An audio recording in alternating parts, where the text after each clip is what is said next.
Day 21 in the Big Brother UK house, and it was time for the surprise Halloween eviction. The night before, Trish and Nocky nominated Dylan, Kerry and Olivia. Jordan and Henry both seen Trish and Nocky leaving the bedroom, so I'm surprised they even passed that task, because Big Brother did tell them that they had to go undetected, and between that and Nocky running about the house singing, "I've got a secret task," like, I wouldn't have even have given it to them. Nocky was in the diary room saying how bad she felt that Olivia was up for nomination, but as far as I remember, she didn't put up much of a fight. She could have said to Trish, "This was my task and I asked you to come in and help me, and I would really prefer if you didn't put Olivia up," but she didn't say anything. People online have been saying that Nocky's so fake and that she's such an actress, and I didn't think that she was that bad up until they were in doing their nominations, because she said to Trish, "I'll need to put my cap back on because my hair will look too good." And I always think to myself, do the people in Big Brother not realise that we see them all the time? We've seen you without makeup on, we've seen you styling your hair. Like, why do you need to look good for that one particular moment? Why does it matter? It was time for Yunran, Jenkin and Tom to face their fears. Big Brother asked Tom what he was afraid of, and he said clowns. Well, he was sitting across from Yunran, dressed as a clown.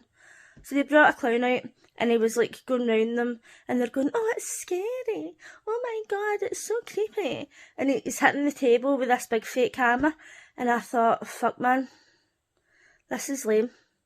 Like, that's them facing their fears. Get Big Brother Australia on the phone. As I was losing all faith in evil Big Brother, he took Jordan and Chanel into room 101 and he got them to dunk for fish. Now, that might not have been scary, but it was certainly disgusting, and I was loving it. As these challenges were going on, the housemates were watching from the couch, and as always, Olivia was sitting squealing and screaming at nothing. Does she need help? Jenkin and Tom were in the garden talking about Trish, because when Yunran was making rice for everybody, Trish was trying to get more than her fair share, and Jenkin was like, "Oh, they're saying that they all don't want to eat together, but now all of a sudden they want to because there's not enough food in the house." I don't understand how they've got this far in the house without deciding that they need to ration the food, or that people get to eat certain things and other people don't get to touch it.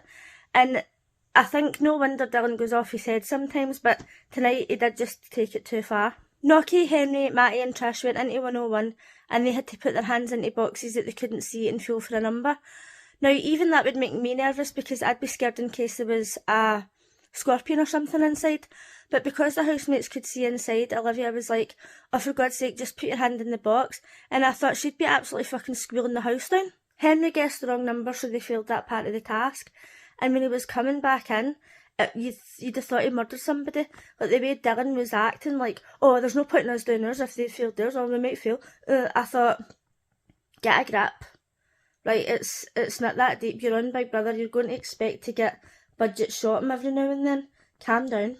Then it was time for Dylan, Kerry and Olivia to face room 101, and they were told that one of them would be being evicted. And when they told Kerry that she was being evicted, she was like, "Oh, good." And I don't think that was to save face. I really think that she was glad to be going. And she took it well, and she was like, "Tell Nocky and Trish, like, there's no hard feelings or whatever." But the way Dylan and Olivia acted after it was a complete joke. Like, you would think that they've never nominated anybody before, but Dylan's attitude was absolutely stinking, and it was totally aggressive.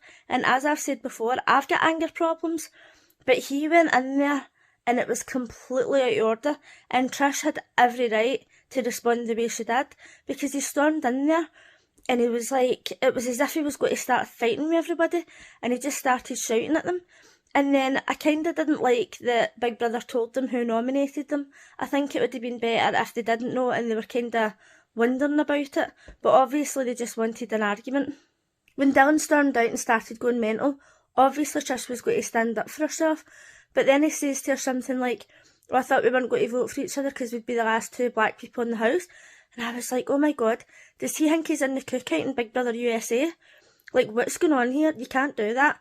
And not only that, but Nocky exists. I think that Olivia planned to go out and go off her head as well, but because Dylan was just taking it too far, she was just kind of standing there, and then she was away bitching with Paul and just being a wee skis bag.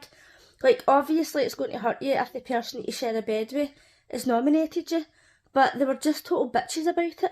And not to mention the fact that Olivia was like, Trish just doesn't like being told what to do. She's saying that to Paul, who has literally said, "Don't tell me what to do or I'll deliberately do it." The two of them are fucking crackpots. It is understandable that Olivia was confused about Nocky voting for her, because the two of them do seem quite close, but what I'm confused about is, Olivia said there's 3 empty beds and I'm not moving.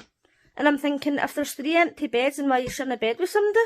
Trish and Nocky held a house meeting to explain why they voted the way they did, and to be honest, they didn't owe them any explanation.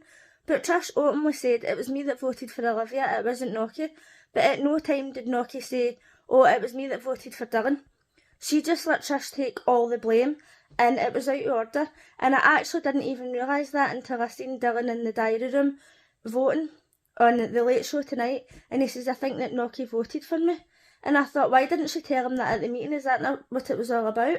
Kerry was interviewed on the Late and Live show, and she came across as a really nice person. Obviously, she's just a bit extra at times. I mean, aren't we all?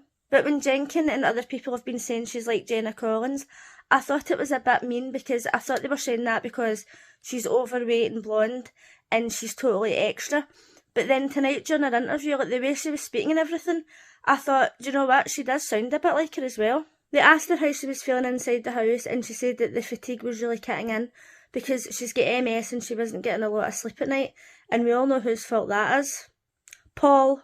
When they were showing Kerry her best bits and all the bits that she's going nuts and pulling all the weird faces, she was acting as if she doesn't remember doing that, or as if she doesn't even know she does it.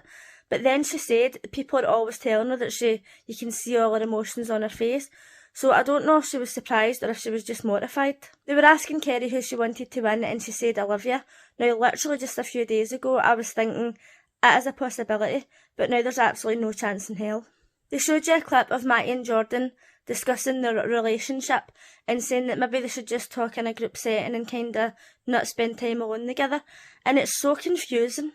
Like, I'm just confused about the whole situation, because I feel like Jordan likes Henry and Henry likes Jordan, and I feel like Matty is just playing a game. I actually don't even know. Let me know what you think in the comments. At the end of the Late and Live show, they revealed that the housemates won the luxury shopping budget, and they put Jenkin in charge, so now we know there's going to be Kinder Buenos in the house. This video is shorter than usual, but it's took me ages to film it. I keep losing my voice. I'm stuck in bed with COVID, but I'm going to keep making these videos whether people care or not. Just in case you didn't know, this week is a double eviction, and I'm really hoping that Trish and Dylan go. Let me know your predictions in the comments, and if you want to talk more about Big Brother, give me a follow.